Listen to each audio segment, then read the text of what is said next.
El 14 de agosto de 1997, la imagen más perfecta del pop latino recibió una grieta que nadie esperaba.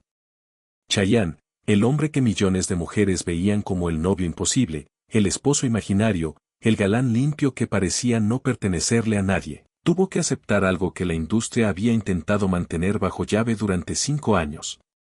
No era un escándalo criminal, no era una traición comprobada, era algo más peligroso para el negocio de los sueños. El ídolo perfecto estaba casado y acababa de convertirse en padre. Su verdadero nombre era Elmer Figueroa Arce, pero el mundo no quería a Elmer.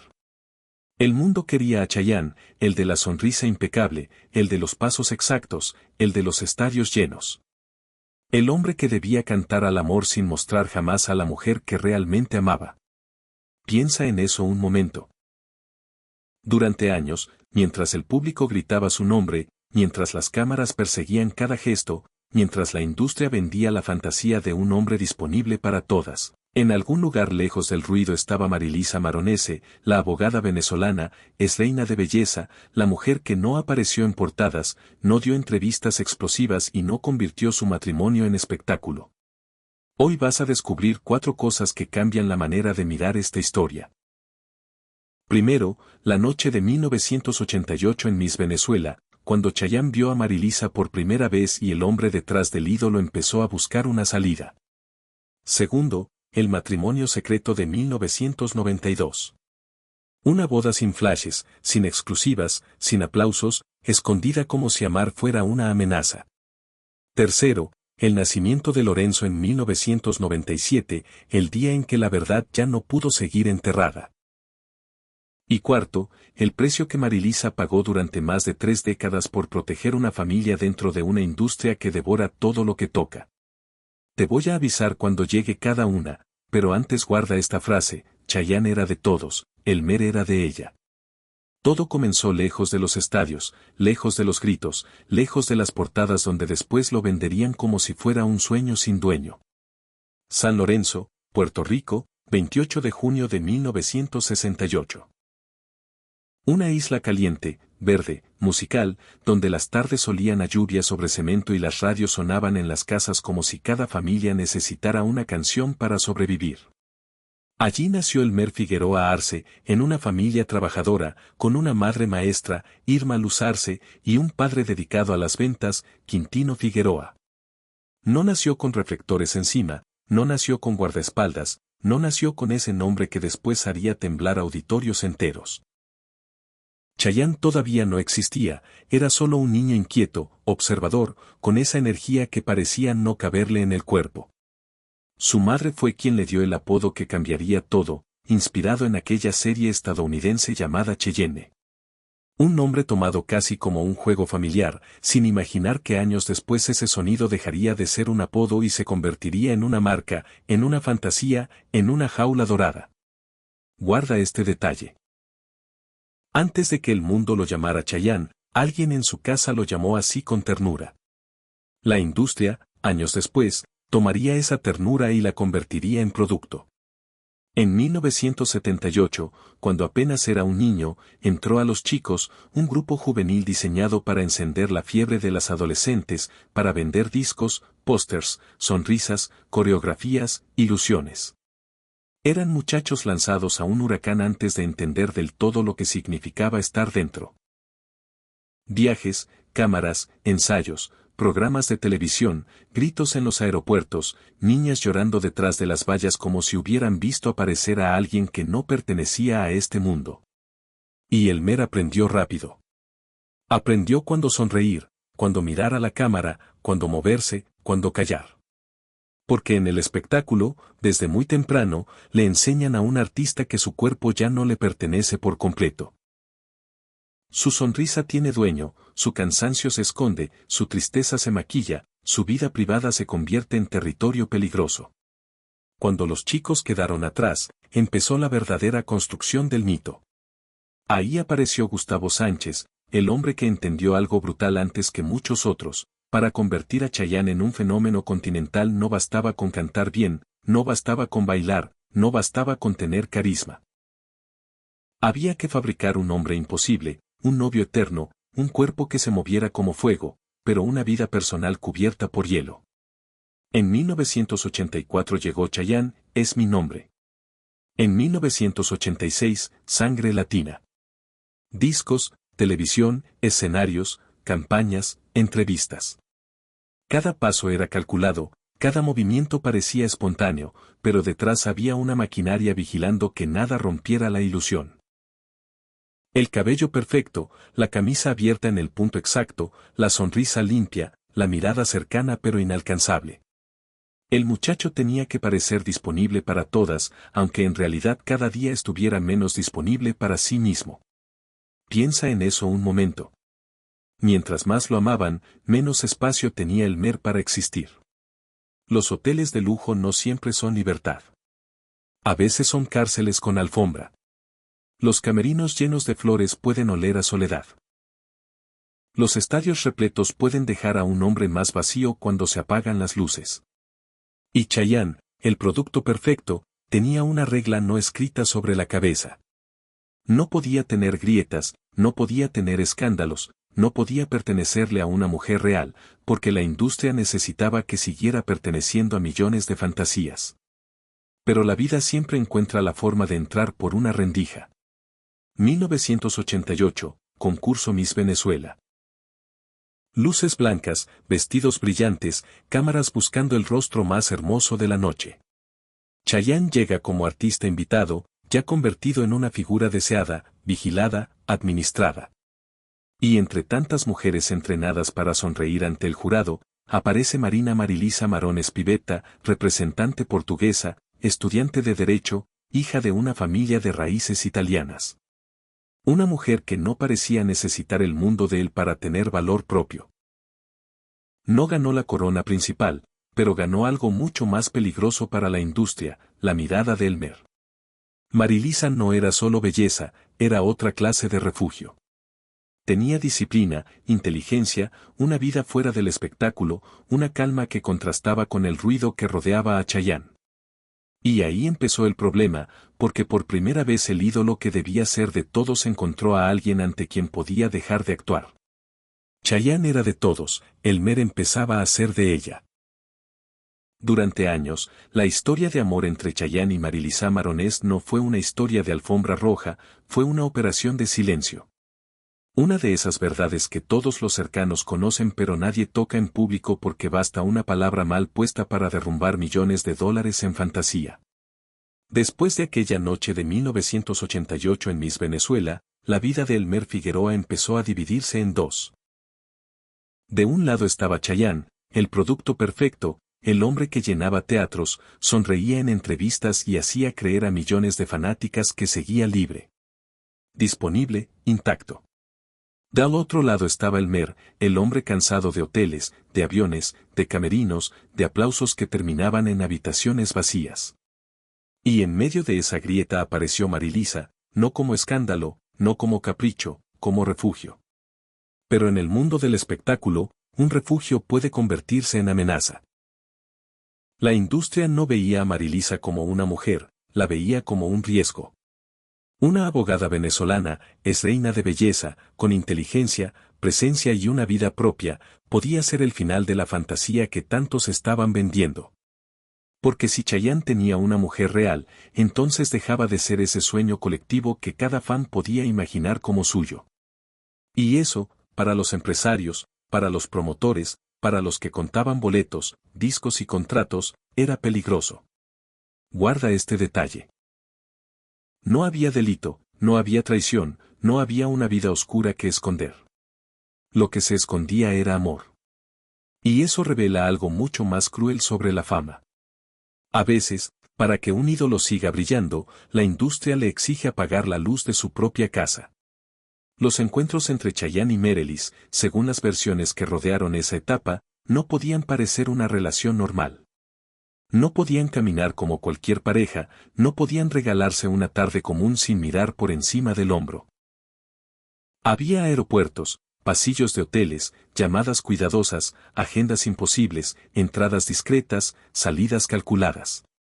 Ella seguía en Caracas avanzando en su carrera de derecho.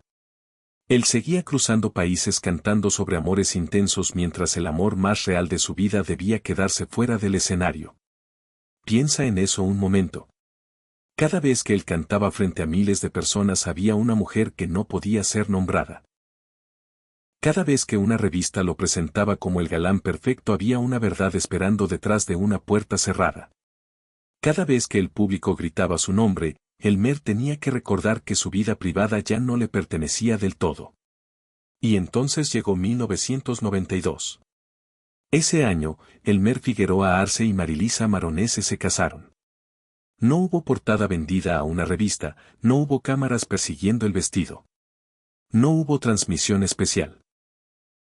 No hubo una multitud celebrando al ídolo que por fin había encontrado estabilidad. Fue una boda envuelta en discreción, protegida por una pared de silencio tan gruesa que durante años el mundo siguió creyendo otra cosa.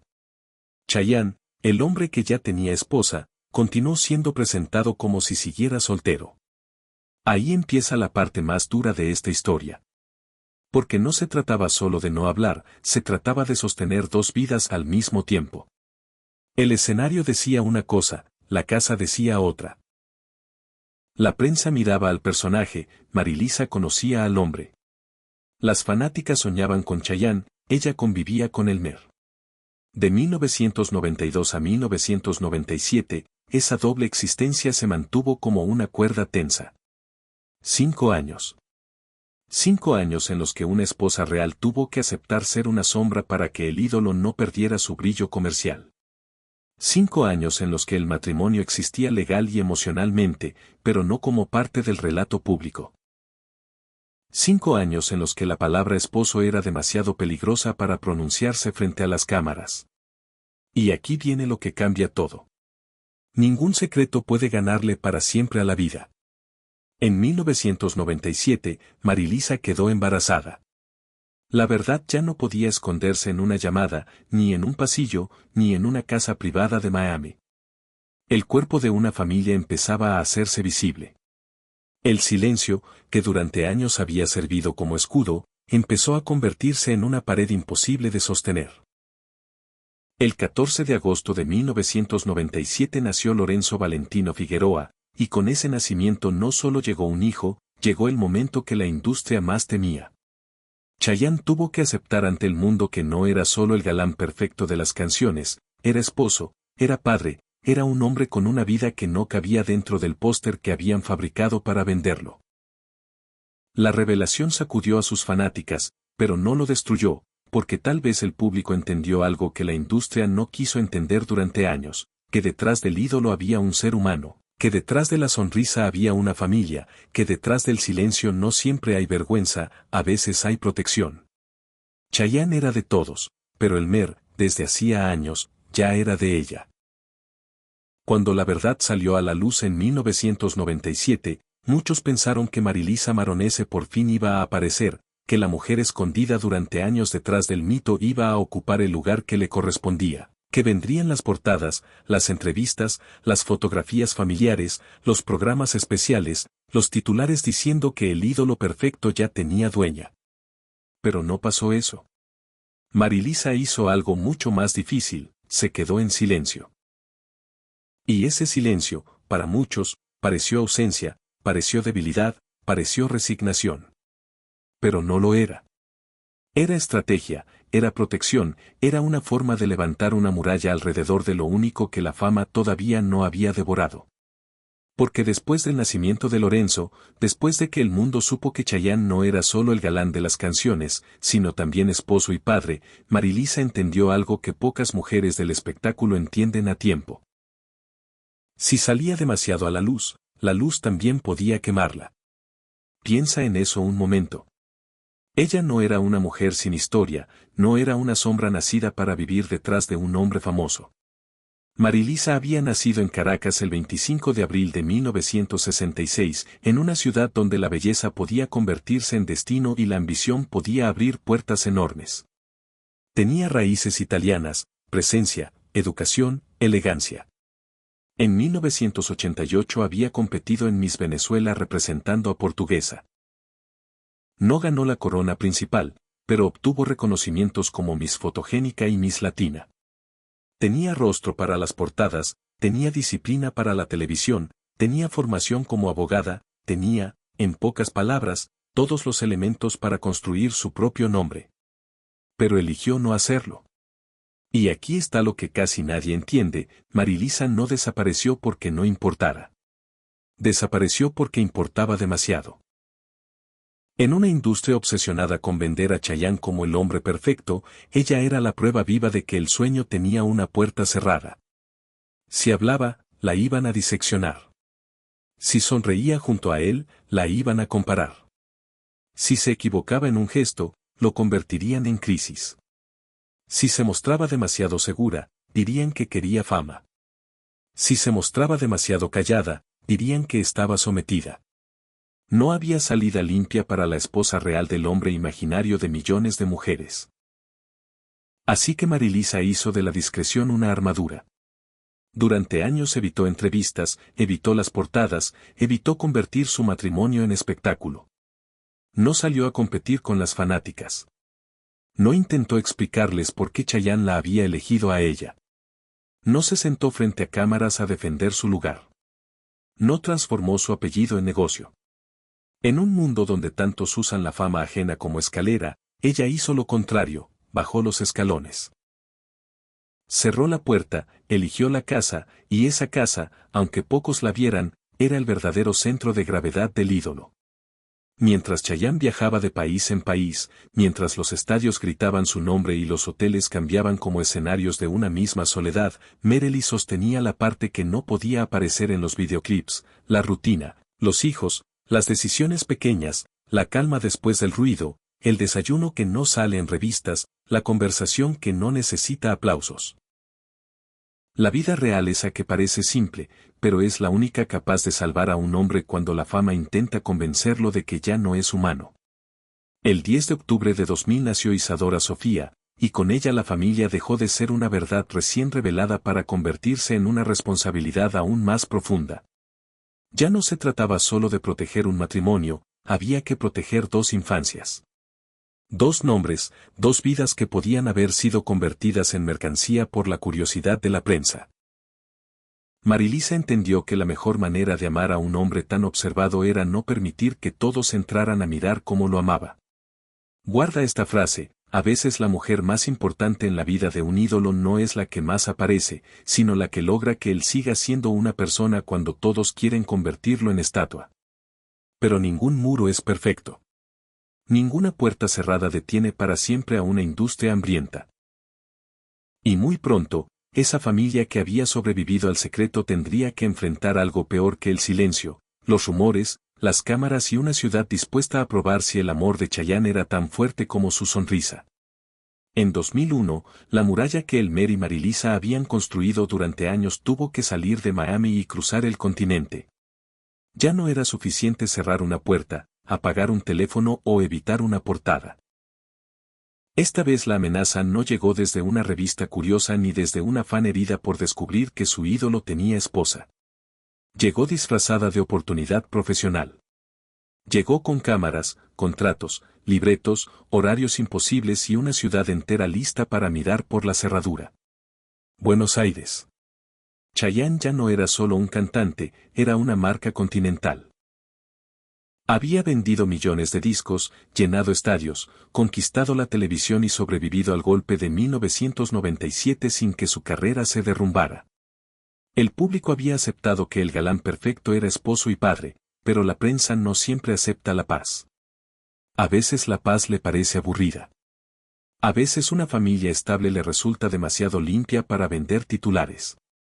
Ese año aceptó protagonizar Provócame, una telenovela producida por Orgidi Entertainment y Telefe. Una apuesta grande, horario fuerte, producción ambiciosa. Argentina mirando.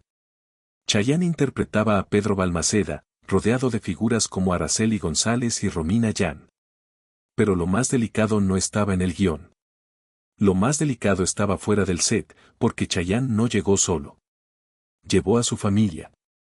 Marilisa estaba allí, Lorenzo era todavía un niño pequeño, Isadora apenas había nacido hacía poco tiempo. Imagínalo, una familia que durante años había aprendido a protegerse con discreción, entrando ahora en una ciudad donde cada movimiento podía convertirse en sospecha. Un edificio, un restaurante, una salida nocturna, una mirada cansada, un gesto mal fotografiado. Todo podía ser usado como prueba de algo que nadie había comprobado. Y aquí empieza la parte cruel. La prensa argentina, según versiones de aquella época, comenzó a construir una historia paralela. No la historia del actor que trabajaba 12 horas al día, no la historia del padre que intentaba mantener cerca a sus hijos mientras filmaba. No la historia de una esposa que acompañaba en silencio para no dejar que la distancia destruyera lo que tanto había costado proteger. No, la historia que algunos querían vender era otra: crisis matrimonial, distancia con Marilisa, cercanía con Araceli González, un posible romance de Seth. Un incendio perfecto para revistas hambrientas. Guarda este detalle. Mientras más callada era Marilisa, más hablaban los demás. Ese fue el precio de la discreción. El mismo silencio que había protegido a la familia durante años también dejaba espacios vacíos, y la prensa sabe llenar los espacios vacíos con veneno. Si Marilisa no daba entrevistas, inventaban lo que sentía. Si Chayanne no respondía con furia, interpretaban su calma como culpa. Si Araceli compartía escenas con él, convertían la ficción en sospecha. Si la familia salía poco, hablaban de ruptura. Si salía junta, buscaban tensión en sus rostros. Piensa en eso un momento. El hombre que había escondido a su esposa para protegerla ahora veía cómo esa misma esposa era usada como personaje invisible en una historia que otros escribían sin permiso. Los paparazzi buscaban grietas, no grandes pruebas, grietas pequeñas. Una mano que no se tomaba, una sonrisa que no aparecía, un día de cansancio, una mirada hacia otro lado. Porque así funciona la maquinaria del escándalo. No necesita una verdad completa, le basta una sombra para fabricar una tormenta. Pero Elmer y Marilisa no reaccionaron como la prensa esperaba. No hubo gritos públicos, no hubo entrevistas desesperadas, no hubo comunicados teatrales alimentando el fuego, no hubo una esposa sentada frente a cámaras explicando por qué su matrimonio seguía vivo, no hubo un ídolo suplicando credibilidad. Eligieron otra vez lo único que sabían hacer mejor que nadie. Cerraron filas, se hablaron dentro de casa, se protegieron hacia adentro, dejaron que afuera el ruido se consumiera solo. Y eso desespera a la prensa, porque un rumor necesita oxígeno, necesita respuesta, necesita indignación, necesita lágrimas, necesita que la víctima entre al juego. Pero Marilisa no entró, Chayanne tampoco. La familia permaneció unida mientras el set seguía encendido, mientras las cámaras grababan, mientras Buenos Aires observaba. Cuando las grabaciones terminaron entre 2001 y 2002, la familia regresó a Miami. No rota, no destruida, no vencida. Volvió con la misma discreción con la que había llegado, pero con una certeza más dura. La fama no solo exige que escondas lo que amas, también intenta romperlo cuando descubre que no pudo comprarlo. Chayanne era de todos en el escenario, pero en aquella prueba Elmer volvió a demostrar que solo podía salvarse si regresaba a casa. Durante años, Lorenzo e Isadora vivieron dentro de una paradoja que casi nadie entendía. Había nacido en una familia famosa, pero no en una familia exhibida. Eran hijos de uno de los hombres más queridos de América Latina, pero crecieron detrás de puertas cerradas, lejos de esa maquinaria que convierte una cuna en titular, una fiesta infantil en mercancía y una sonrisa de niño en portada de revista. Y eso no fue casualidad, fue la consecuencia directa de todo lo que Elmer y Marilisa habían aprendido a golpes de silencio. Primero escondieron el amor, luego protegieron el matrimonio, después blindaron la infancia de sus hijos. Porque si algo entendieron después de 1997 y de Buenos Aires en 2001, fue esto: la fama no se conforma con el artista, quiere entrar a la sala, quiere sentarse en la mesa, quiere mirar las habitaciones. Quiere saber cómo lloran los hijos, cómo envejece la esposa, cómo discute la pareja, cómo se quiebra una familia cuando nadie está mirando. Pero Marilisa no dejó que entraran. Lorenzo Valentino Figueroa nació el 14 de agosto de 1997, el mismo día en que el secreto dejó de ser una sombra y se convirtió en noticia. Su llegada obligó al mundo a aceptar que Chayanne era padre, no padre de fantasía, no el papá simbólico que las fanáticas adoptaban como juego amoroso, sino padre real con un hijo real, con una responsabilidad real, con una casa que ya no podía existir solo como rumor. Piensa en eso un momento. Para cualquier otro niño, nacer significa empezar una vida. Para Lorenzo nacer también significó abrir una puerta que la industria quería mantener cerrada. Pero lo más interesante vino después. Lorenzo no creció como una figura escondida por vergüenza. Creció protegido. Y esa diferencia es enorme. No fue borrado. No fue negado. No fue tratado como un error que dañaba una carrera. Fue resguardado de una fama que podía devorarlo antes de que supiera quién era. Años más tarde, cuando eligió mostrarse, no lo hizo como hijo decorativo de una leyenda, sino como un joven con camino propio. Estudió administración de empresas y finanzas, se acercó al mundo de la moda, creó una marca de ropa urbana llamada Siamo, un nombre con eco italiano, casi como una huella familiar colocada en una etiqueta. Somos eso significa, y guarda esta palabra porque explica mucho, después de tantos años de secretos, la nueva generación ya no decía escóndeme, decía aquí estoy. Pero la luz también trae ataques. En tiempos de redes, ya no hacen falta paparazzi escondidos detrás de una planta. Basta una imagen manipulada, un rumor sucio, una publicación malintencionada para intentar convertir la vida de un hijo famoso en carnada digital. Y cuando Lorenzo fue arrastrado por contenidos dudosos y versiones fabricadas, Chayanne reaccionó de una manera que reveló cuánto había cambiado la historia. Ya no era el joven de 1992 aceptando callar su matrimonio. Ya no era el artista atrapado entre la verdad y la estrategia comercial. Era un padre marcando límite con elegancia, sí, pero con firmeza, porque los hijos no iban a pagar el precio que había pagado Marilisa. No iban a ser rehenes del mismo sistema que había obligado a una esposa a volverse invisible para salvar el equilibrio de una familia. Luego llegó Isadora Sofía, nacida en el año 2000, y con ella la historia dio otra vuelta inesperada. La hija del hombre que durante décadas fue vendido como una fantasía musical eligió precisamente la música. Pero no entró como una sombra de su padre, no entró copiando sus pasos, no entró pidiendo permiso al apellido. Estudió en la Frost School of Music de la Universidad de Miami, se formó en industria musical y composición, y empezó a construir su propio universo sonoro. En 2024 fundó Mariposa Music. Mira ese nombre, Mariposa. Después de años de puertas cerradas, una hija elige llamarse desde la transformación, desde el vuelo, desde algo que no se puede encerrar para siempre. Con canciones como Yerba Mala, Cosas Bonitas y Agüita con Sal, Isadora empezó a mostrar que la herencia no siempre es una cadena. A veces es raíz, a veces es impulso, a veces es una voz que aprende a sonar sin repetir la voz del padre. Y cuando su nombre empezó a circular en escenarios, entrevistas y reconocimientos, ocurrió algo que habría sido impensable décadas antes. Chayanne no tuvo que esconder el orgullo, no tuvo que fingir distancia, no tuvo que proteger su carrera ocultando a su hija. La celebró. Ese fue el verdadero cambio. El hombre que una vez tuvo que guardar su matrimonio como si amar fuera peligroso ahora podía mirar a sus hijos caminar hacia la luz sin sentir que esa luz iba a destruirlos. Y la familia extendida también empezó a aparecer con naturalidad. Lele Pons, sobrina de Marilisa, se convirtió en un puente hacia otra generación, otro lenguaje, otra manera de existir ante las cámaras. En 2023, durante su boda con Vaina, la imagen de Chayanne bailando sonriendo, rodeado de familia.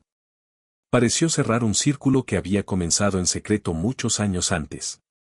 Ya no era la familia escondida detrás del ídolo, era la familia sobreviviendo al ídolo. Chayanne era de todos, pero el legado de Elmer ya no estaba en esconder a quienes amaba, sino en verlos brillar sin pedir perdón por existir. Para entender por qué la familia de Chayanne sobrevivió donde tantas otras se quebraron, hay que mirar al hombre que ayudó a construir la jaula, no al cantante, no al padre, no al esposo, al arquitecto del mito, Gustavo Sánchez Mas. Durante los años 80, Gustavo no veía a Chayanne solo como un artista joven con buena voz y movimientos impecables. Veía algo más rentable, una ilusión, un producto emocional. Un hombre que podía vender discos no solo porque cantaba, sino porque millones querían creer que todavía estaba disponible para sus sueños. En esa maquinaria, una esposa no era una bendición, era un riesgo. Un hijo no era una noticia tierna, era una amenaza para el negocio de la fantasía. Piensa en eso un momento. El mismo sistema que convirtió a Elmer Figueroa en Chayanne también le enseñó que amar en público podía costarle caro. Gustavo Sánchez entendía la televisión, los contratos, las portadas, los aeropuertos llenos, las fanáticas llorando detrás de las vallas. Entendía que un ídolo no se construye solo con canciones, se construye con ausencia de manchas, con una sonrisa sin cansancio, con un cuerpo entrenado, con una vida privada reducida a frases cuidadosamente medidas y, sobre todo, con una soledad conveniente. Porque un galán casado deja de pertenecer a la imaginación colectiva y Chayanne en aquel momento debía pertenecer a todas. Bajo esa lógica se levantó una carrera brillante, sí, pero también una prisión perfecta. Cada entrevista debía cuidar el tono, cada aparición debía sostener el encanto. Cada silencio tenía valor comercial.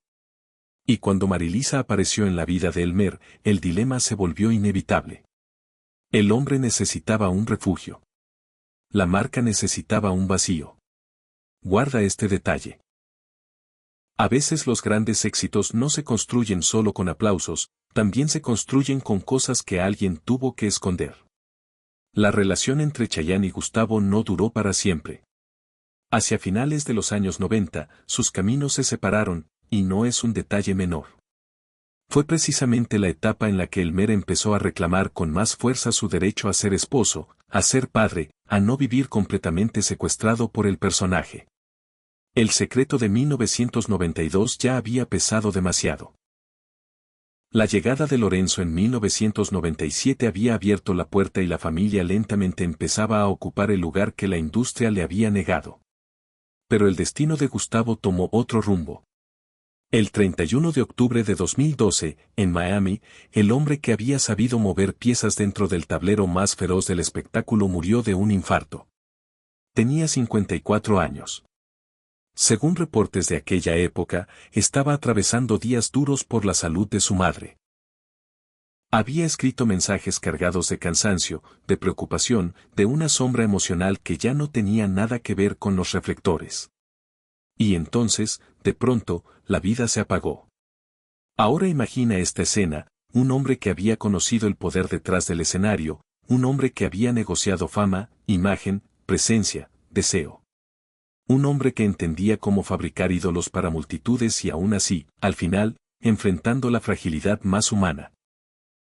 La enfermedad de una madre, el agotamiento, la soledad, el corazón fallando lejos del ruido que alguna vez lo rodeó. Años después, la prensa chilena habló de una suma cercana a 82 millones de pesos chilenos que habría quedado sin cobrar en una cuenta bancaria. Dinero detenido, dinero sin abrazo, dinero esperando a herederos. Una cifra fría como una lápida administrativa. Y ahí aparece la ironía más cruel. El sistema que convierte la vida en espectáculo puede dejar fortuna, contactos, titulares, pero no siempre deja compañía cuando la puerta se cierra. Chayanne reaccionó con respeto, no hizo espectáculo del dolor, reconoció lo que Gustavo había significado en sus primeros años. Fue elegante, medido, agradecido, pero la comparación quedaba flotando en el aire. El arquitecto del ídolo terminó atrapado en la misma soledad que la industria suele exigir como sacrificio. El artista, en cambio, se salvó porque desobedeció en silencio.